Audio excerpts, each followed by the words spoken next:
దర్శనం దర్శనం మరణాతా దర్శనం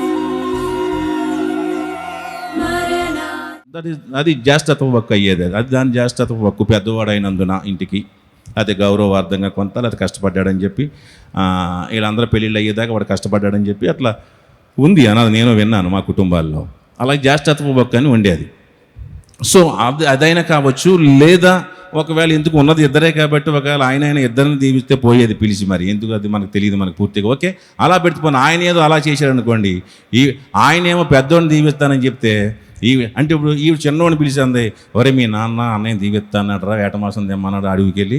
ఈ లోపు నువ్వేం చేస్తావంటే మీ అన్నయ్య ఏమో వేటకెళ్ళి పోపమో తెంగరోడ్డు నాన్న వేటకెళ్ళి తెమ్మన్నాడంటే నాన్నకు తెలవదా మందలో పోతులు ఉన్నాయని చెప్పి మందలో తెమ్మనొచ్చుగా నాన్న, కానీ వేటకెళ్ళి తెమ్మంటే ఆడు వేటకెళ్ళి వచ్చినప్పుడు ఈ లోపు నువ్వు తెచ్చారు మందలో 2 పోలు తెచ్చి వండేస్తాను, మంచి టేస్టింగ్ మీ నాన్నకి ఇచ్చేస్తాను తినేసి, అన్నయ్య వచ్చి లోపు నేను దీవించేస్తాడు, దీవులు నీకు వచ్చేస్తాయి అని చెప్పింది. ఇక్కడ ఇద్దరిలో ఇక్కడ చూస్తే ఏముందంటే పిల్లల మధ్యన ఒకళ్ళేమో పెద్దోడిని ఒకళ్ళేమో చిన్నవాడిని.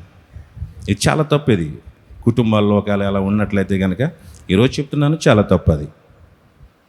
అట్లాంటి మా నాన్న మా అమ్మకి అన్నయ్య అంటే ఇష్టం అని కానీ, లేకపోతే అమ్మకి నాన్నకి తమ్ముడు అంటే ఇష్టం అనే ఆలోచన పిల్లల్లో కలిగిందా?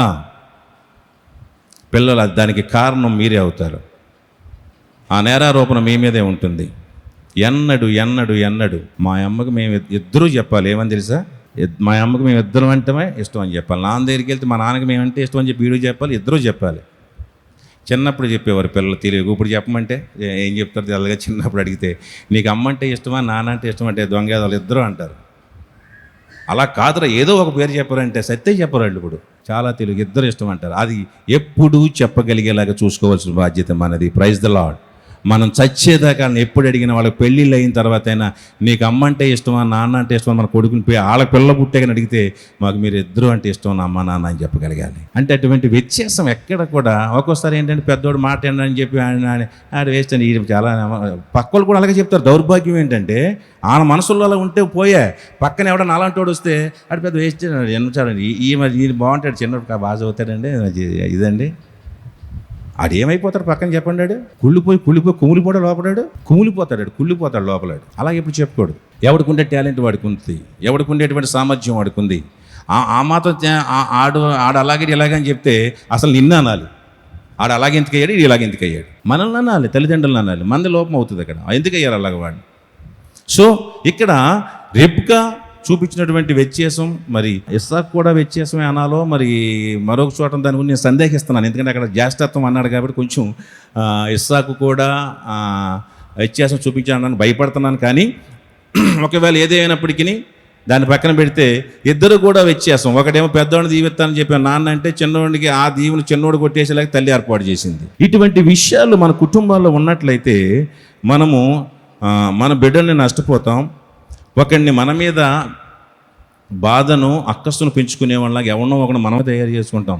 బయటోడు శత్రువులు కాదు, మన పిల్లల్ని మనమే శత్రువులుగా ఆలోచించుకోండి. మీరు ఒకసారి మీ బిడ్డల్ని మీ మీద వాళ్ళ శత్రుత్వం పెంచుతున్నారు వాళ్ళు, మీ బిడ్డలకి మీరే. అయితే చిన్నోడికో పెద్దోడికో ఎవరికో నువ్వు నచ్చవు. కారణం ఎక్కడో మనం వ్యత్యాసం చూపించాం. అయితే చిన్నోడికో లేకపోతే పెద్దోడికో లేకపోతే అమ్మాయికో అబ్బాయికో ఎక్కడో తేడా చూపించారు. అది ఎన్నడూ అట్లాగా దైవ కుటుంబాలైన మనం, దేవుని పిల్లలమైన మనం, దేవుని దృష్టిలో ఆ మాటకు వస్తే ఇద్దరు కూడా ఎదురు సమానం. ఇద్దరు మగపిల్ల అని కాదు, ఒక ఆడపిల్ల మగపిల్లడు ఉన్నా కూడా ఇద్దరు సమానమే. ఇట్లాగా వీళ్ళిద్దరూ చూపించినటువంటి వ్యత్యాసము చివరికి ఒకడు చంపుకునేంత వరకు వెళ్ళింది. తమ్ముడు వెనకాల కత్తేసుకు పడ్డాడు, యాకోబు వెనకాల ఏసావు కత్తేసుకు పడ్డాడు, మొత్తానికి పారిపోయాడు. తర్వాత తల్లి ఏం చేసిందంటే మేనమామ దగ్గరికి పంపించింది చిన్నవాడిని.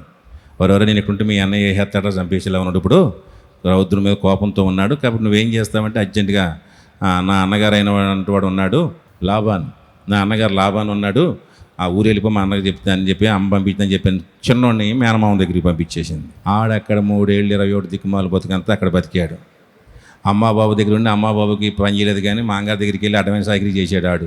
7 ఏళ్ళు ఏమో పెద్దాన్ని ప్రేమించానని చేశాడు, 2 దాన్ని చేసుకుని ఇంకొక 7 ఏళ్ళు చేయమన్నాడు. ఆ తర్వాత నువ్వు బయటికి వెళ్ళాలంటే సంపాదించి ఇంకొక ఏళ్ళు, మొత్తం 3 ఏళ్ళు 21 ఏళ్ళు నానా సాకిరీ చేసి ఆడు ఇక్కడ అప్పుడు అనుకుని ఉంటాడు, మా అమ్మ ఇది చెప్పకపోతే నా బతుకు.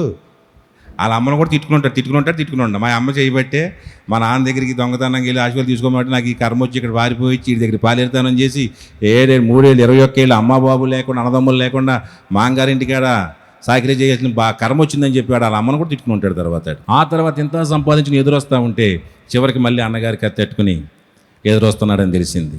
ఆ తర్వాత అద్భుతం గొప్ప కార్యాలు జరిగాయి అనుకోండి.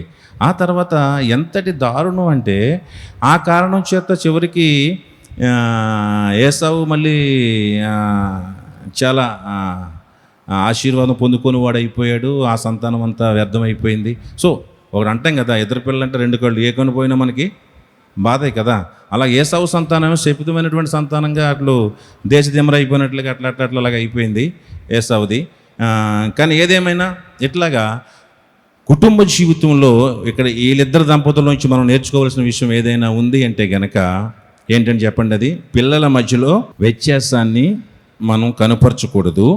అలాగే చిన్న కొడుక్కి తండ్రిని మోసగించడానికి సహకరించింది, కొడుక్కి తండ్రిని మోసగించింది, ఎవరిని భర్తను మోసగించింది. తండ్రికి కళ్ళు కనపడవు కాబట్టి, ఆయన కళ్ళు కనపడవు కాబట్టి ఏదైతే మేకను కట్ చేశాడో దాని చర్మం తీసుకొచ్చి పెద్దాడికి ఏమో ఒంటి నిండా రోమాలు ఉండేవి, ఒంటి నిండా వెంట్రుకలు ఉండేవి, రోమాలు. అది ఒక తండ్రి తడిమితే చిన్నోడికేమో స్మూత్గా ఉంటుంది శరీరం, పెద్దోడికేమో ఏసావుకేమో రోమాలు ఉండేవి, అదే గోరుబొచ్చులాగా రోమాలు ఎక్కువగా ఉండేది. ఒకవేళ ఇలా తరుగుతాడు కదా తండ్రి, కళ్ళు లేవు కదా, అప్పుడు దొరికిపోతాడేమో అని చెప్పేసి ఆ జంతు చర్మం, ఆ గోరు చర్మం ఈడి కప్పింది. ఒక తడిమిన గుర్తుపట్టుకుని ఉంటాడని చెప్పేసి దాన్ని కప్పి కళ్ళు కనపడినటువంటి భర్త దగ్గరికి కొడుకుని పంపించింది. మోసమేగా. అంటే ఎవరిని మోసం చేసింది? భర్తను. 2 పనులు ఇక్కడ. ఒకటేమో కొడుకులిద్దరి మధ్యలో వ్యత్యాసం చూపించి ఒక తప్పు చేస్తే, రెండో ఎవరిని మోసం చేసిందంటే భర్తను మోసం చేసింది. సో ఒకవేళ భర్త బలహీనుడు కావచ్చు, భర్త కళ్ళు కనపడినవాడు కావచ్చు, భర్త దృష్టి మందగించవచ్చు, అది భర్త ఏదో ఒక విషయంలో బలహీనుడు కావచ్చు, అయినప్పటికీ భర్తను మోసగించే విధంగా మనం ఎప్పుడు కూడా ఉండకూడదు. ఇక్కడ 2 నేరాలు చేసింది. సో ఈ విషయాలు మనలో ఉండకుండా మనం చూసుకోవాలి. ఆ వ్యత్యాసం ఎన్నడూ లేకుండా మనకి దేవుడు ఇచ్చిన బిడ్డల్ని, ఒకవేళ ఒకడు తెలివైనడు ఉండొచ్చు, ఒకడు తెలివి తక్కువవాడు ఉండొచ్చు, ఒకడు బాగా చదవచ్చు, ఒకడు బాగా చదవకపోవచ్చు, ఒకడేమో కొంచెం ఒక్కొక్కడికి ఏమో నాటకాలు వేయడం వచ్చు, ఒకడు నాటకాలు వేయడం రాదు. అంటే ఏంటి? ఒక్కొక్కడికి ఏమో భలే అంటాడు, మనం ఏదైనా చేసాం daddy thank you so much అంటాడు. ఒక్కొక్కడికి ఏమో వాడికి ఏమైనా తెచ్చి ఇచ్చామనుకోండి, ఇటు ఎవరికి పోతాడు అంతేలాగా. అది థ్యాంక్ యూ డాడీ అంటాం రాదు, ఏమీ రాదు. ఒక్కొక్కడికి మనం ఏదైనా ఇచ్చామనుకోండి, అది తీసుకుని ఐ లవ్ యూ మమ్మీ అంటాడు. ఇక మీకు పండగ అయిపోతుంది. మీకు ఒక్కొక్కడు ఉంటాడు ఇచ్చింది ఇలా ఒలుచుకుని తినుకుంటా పోతాడు అంతాడు. అలాగే అని చెప్పేసి అంటే వాళ్ళు అది ఒక్కొక్క టైప్ మెంటాలిటీ అంత ఒకటి. కానీ వాడికి లోపల మనసు ఉంటుందని గుర్తించాలి మనం. కొంతమందికి వ్యక్తం చేయడం రాదు, పిల్లలకి వ్యక్తం చేయడం రాదు. అంటే అదేదో సిగ్గులాగానో లేకపోతే అదేదో గౌక్కుని అలా చెప్పలేరు I love you daddy thank you so much. ఇలా ఒక్కొక్కటి భావం ఏంటంటే, మా నాన్నకి నేనేం థ్యాంక్ యూ చెప్తాను, మా అమ్మకి నేనేంటి ఐ లవ్ చెప్పి మా అమ్మ ఎలా చేసి మా అమ్మ చేసి పెడతాను, మా అమ్మకి నేను థ్యాంక్ యూ చెప్పేది ఏంటి? బయట వాళ్ళకైతే థ్యాంక్స్ అంటాం. కొంతమంది అలా కాదు, ఇంట్లో కూడా చేసినటువంటి అమ్మా నాన్న అలా చెప్పడం కొంతమందికి రావచ్చు, కొంతమంది పైకి చూపిస్తారు, కొంతమంది ప్రేమ లోపలే ఉండిపోతుంది, వాళ్ళ తత్వం అది. దాన్ని మనం గుర్తెరగాలి, దాన్ని మనం ఎప్పుడు దాన్ని తేడాగా చూసుకుని, అలాంటి సందర్భాలను బట్టి ఒకరినేమో బాగా చూసి ఒకరినేమో అట్లా ఎన్నడు కూడా ఒక్కోసారి ఒక్కొక్కడేమో సర్దుకుపోతాడు పెద్దోడు, ఆడికి ఏమి ఇచ్చినా కట్టుకుంటాడు. అలాగని చెప్పి ఆడు బతుకెప్పుడు అన్నీ అలాగే అవుతూ ఉంటాయి. ఒక్కొక్కడేమో దెబ్బలాడేసి మరి కుదరదంటే వాళ్ళ కోసం మళ్ళీ తెచ్చి కావాల్సింది ఇస్తాం. పాపం పెద్ద ఒక్కొక్కటి అడ్జస్ట్ అయ్యి, అది పెద్ద అవ్వచ్చు చిన్న అవ్వచ్చు, ఆ అడ్జస్ట్ అయ్యి వాడికి మాత్రం పాపం కర్మ ఏంటో వాడికి ఎప్పుడు అలాగే ఉంటాడు, వాడికి ఏది అలాగే ఉంటాయి. కాబట్టి అలాగని చెప్పి అలా వదిలేయకండి, వాళ్ళని అలా అడ్జస్ట్ అవుతున్నారు కదా అని చెప్పి అన్ని విషయాలు అలాగా వదిలేయకుండా జాగ్రత్తగా చూడకపోతే ఏమవుతామంటే, ఆ తర్వాత వీళ్ళు కొడుకుని 21 సంవత్సరం కొడుకుని కోల్పోయిందా తల్లి? 21 సంవత్సరం అన్నగారింటికి పంపించేసి ఇక్కడ కొడుకు లేకుండా గడిపిందా? ఇటు ఉన్న పెద్ద కొడుకు వీడు పగెట్టుకుని వీడు దూరంగా వెళ్ళిపోయాడా? వీడు ఊరుకుంటాడు, వీడు ఏదో గొడవ అయ్యే ఉంటుంది కదా, రాయలేదు కానీ ఏదో గొడవ అయ్యే ఉంటుందిగా. మోసం చేస్తావు, నాన్న నంది ఇస్తానని చెప్పి తెమ్మంటే ఈ లోపు నువ్వు ఇలా చేస్తావు, నేనంటే నీకు ఇష్టం లేదు, నేనంటే నువ్వు అసలు నాలుగైతే నువ్వు నన్ను కన్నావా, నేను నీకు పుట్టానా అంటాడు. నేను మా అమ్మని అలాగే అన్నాను ఒకసారి. ప్రార్థన చేస్తా ఉంది నాకు వచ్చి నాని వ్యాపారం అంతా నాశనం అయిపోవాలి ఆయన అంటే పెద్ద గొడవ చేసేసాను. అసలు నేను నీకు పుట్టలేదు, మా అమ్మ నాన్న ఎవరు నన్ను ఎక్కడి నుంచి దెబ్బకొచ్చేసారు, మీరు ఎత్తుకొచ్చేసారు నేను ఎవరో పుట్టాను, మా అమ్మ ఎవరు మా నాన్న ఎవరు చెప్పండి, అక్కడికి వెళ్ళిపోతానంటే మొదలెట్టాను అర్ధరాత్రి. అలాగే యేసేపు అనుకుని ఉంటాడా, వాళ్ళు మా అమ్మవేనా, వాళ్ళు నువ్వు నన్ను కన్నావని నీ కొడుకునే నన్ను ఎక్కడికి తీసుకొచ్చేసారా చెప్పాను అనుకుని ఉంటాడా? గొడవ పెట్టి నాడు ఇటుపోయి ఉంటాడు, ఆడు అడిపోయాడు. ఇప్పుడు ఇటేమో ఒకవేళ మరి ఉన్నాడో ఊడాడో ఎవరో ఇస్సాక్ గారు వద్దుడు అయిపోయాడు కదా, అప్పటికే నేను చచ్చిపోయే రోజు దీవెత్తాను కదా, మరి పోయే ఉంటాడు, సంవత్సరానికి ఎప్పుడు పోయే ఉంటాడు. ఇప్పుడు ఇప్పుడు ఏమైపోయింది ఫైనల్గా? ఇవన్నీ రాయలే, మనం ఇమాజిన్ చేసుకోవాలి. ఒకవేళ ఈరోజు ఆ జీవితం కాకపోతే మన జీవితాలు దాన్ని మనం కంపేర్ చేసుకున్నా ఇప్పుడు చివరికి ఆవిడ ఏమైపోయి ఉంటుంది? ఇప్పుడు ఒంటరి అయిపోయి ఎంత నష్టాన్ని తెచ్చుకుంది.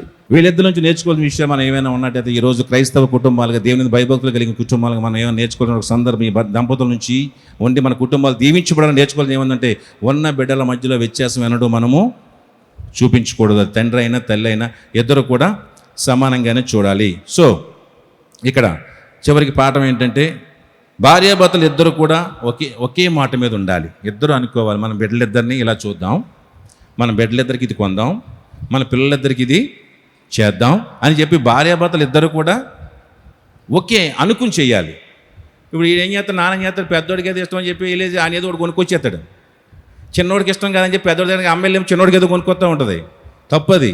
వీడి తెత్తి వీడు ఇలా చూస్తుంటాడు, అది ఇలా చూస్తూ ఉంటాడు. ఇద్దరూ చెప్పుకుని ఒకే మాట మీద అనుకుని పిల్లలకి ఇది కొందామా అని చెప్పి అలా ఎక్కడ చిన్న విషయంలో కూడా వాళ్ళకి సందేహం రాకుండా చాలా జాగ్రత్తగా ఒక చేయవలసి వస్తే దాన్ని వివరించండి ఎందుకు చేయాల్సి వచ్చిందో. మా అమ్మాయి అడిగింది ఒకసారి నన్ను హాస్టల్లో చేర్చమంటే అప్పుడు ఆడికి మా యశ్వంతం జాయిన్ చేసాక ఆడికి ఎంత ఫీజు ఎంత డాడీ అంటే ఎంత అన్నాను. అయ్యి బాబు ఆడికి అంత డబ్బులు కడతారా అంది. అయితే నాకు కట్టండి, నన్ను జాయిన్ చేయండి అంది. ఆడికి అంత కట్టేస్తారా మీరు అంది.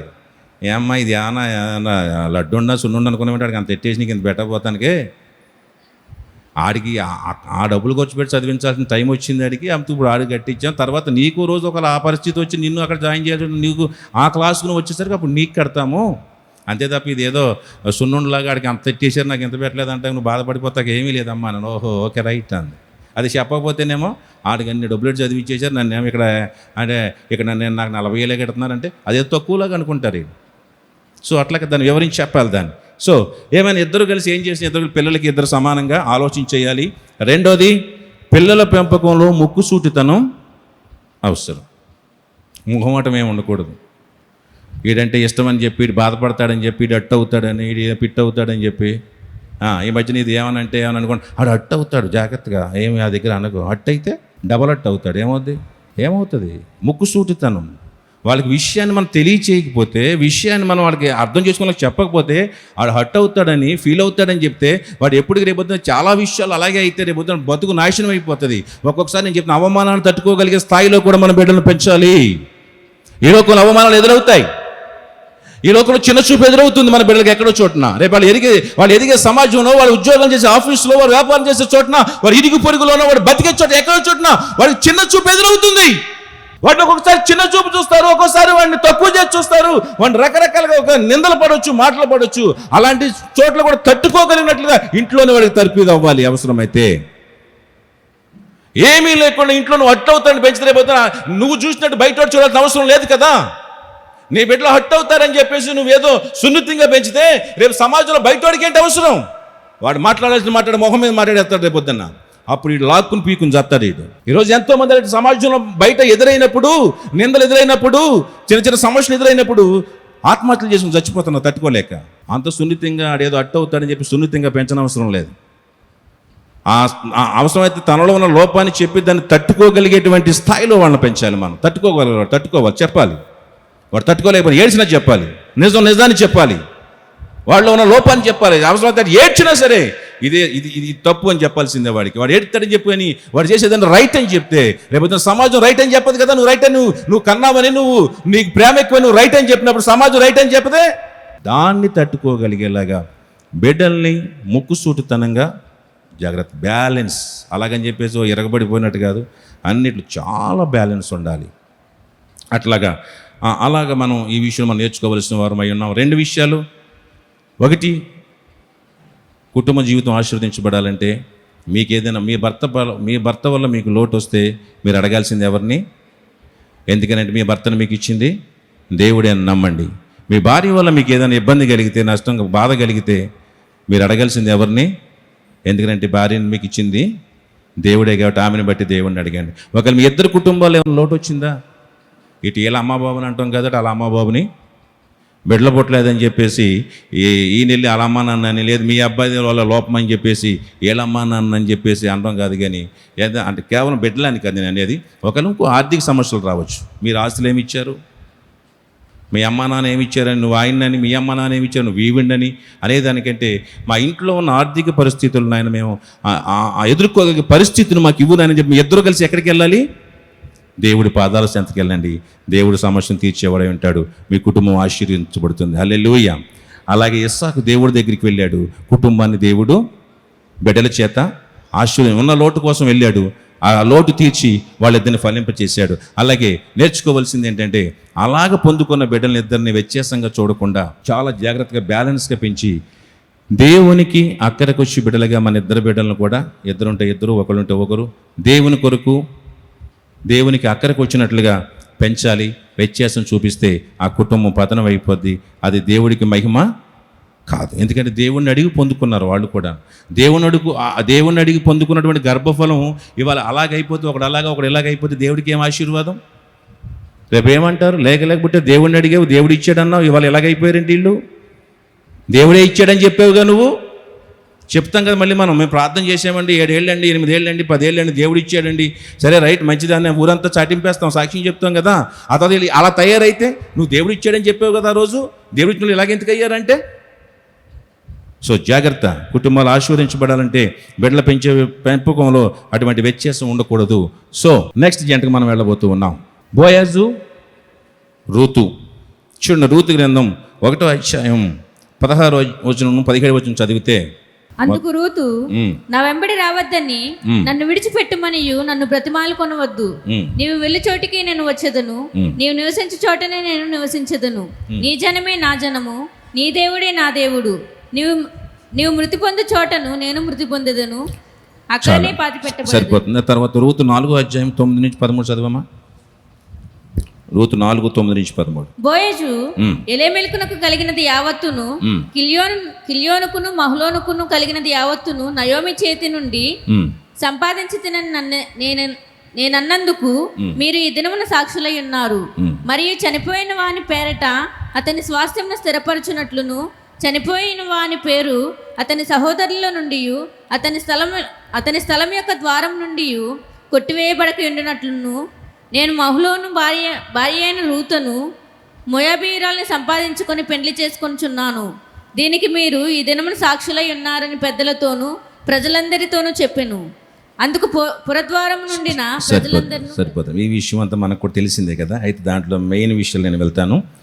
ఇక్కడ బోయాజు, రూతు విషయాల్లో మనం చూస్తూ ఉంటే, బోయాజు, రూతు, అయితే దానికంటే ముందు రూతు భర్త చనిపోయిన తర్వాత, రూతు భర్త మరణించిన తర్వాత సంభవాన్ని మనం చూస్తే, అక్కడ ఆమె అంటది కదా, ఆమె తన అత్త నయోమి అంటది, అత్తగారు ఇంకెందుకమ్మా, నీకు కొడుకు చచ్చిపోయాడు, నా కొడుకు చచ్చిపోయాడు, నీ భర్త చనిపోయాడు, సో ఇంకెందుకు, నాతో వచ్చి మాత్రం ఏముంది, నువ్వు నీ అమ్మగారింటికి వెళ్ళిపో అని చెప్తారు. అని చెప్తే ఆవిడ అంటది కదా, నేను వెళ్ళను అత్త, నేను నీతోనే ఉంటాను, నీ దేవుడే నా దేవుడు, నీ జనమే నా జనము అని చెప్పినట్లుగా మనం చూసి అత్తగారి యొక్క విశ్వాసాన్ని అనుసరించి, సో నేను మీతోనే ఉంటానంటది. సో ఇక్కడ ఒక విషయం చూస్తే, ఈరోజు విషయాలు కూడా ఎలా ఉన్నాయంటే, కొన్ని చోట్ల మనం చూస్తూ ఉంటే, ఒకవేళ భర్త చనిపోతే ఇక మొత్తానికి అత్త కుటుంబంతో సంబంధం ఉండదు కొంతమందికి. సారీ, ఇక్కడ ఏదైనా అంటే కొన్ని సందర్భాలను బట్టి దాన్ని ఎవరు తప్పుగా తీసుకోవద్దు. నేను అక్కడ సంభవాన్ని బట్టి చెప్తున్నాను.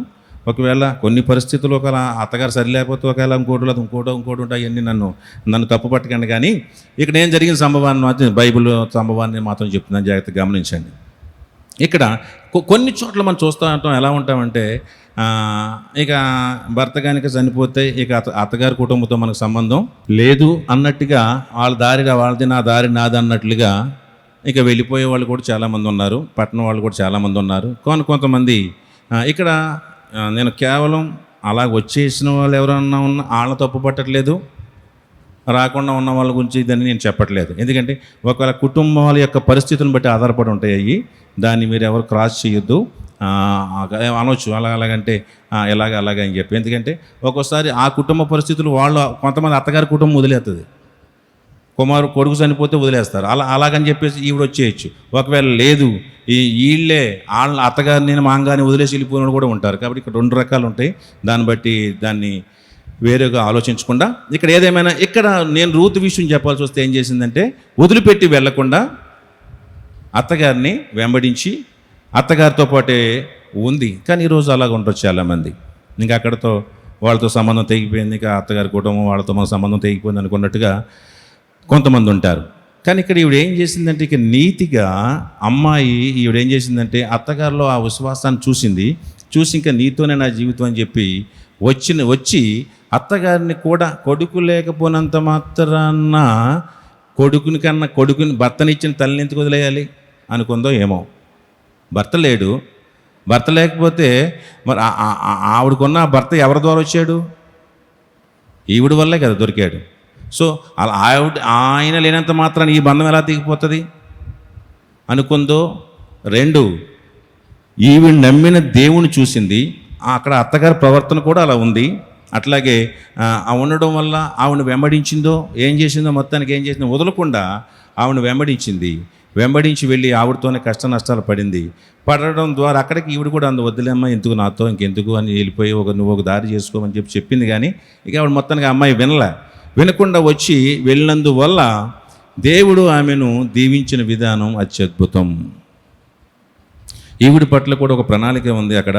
ఆ తర్వాత వీళ్ళ అత్తగోడ సంగతి వదిలేస్తే బోయాజు కూడా అక్కడ చక్కటి తన బంధు ధర్మాన్ని నిర్వర్తించి ఈవిడి పట్ల చూపినటువంటి గౌరవం కానీ ఈవిడి పట్ల చూపినటువంటి ప్రేమ కానీ ఆవిడంటే పొలంలోకి వెళ్ళినప్పుడు అంటాడు మీరెవరు కూడా ఆవిడికి మీరు మొత్తం కూడా ఏరేసుకోకండి, పరిగెత్తారు కదా మొత్తం ఏరేయకండి, కొంచెం అక్కడ వదులుతా.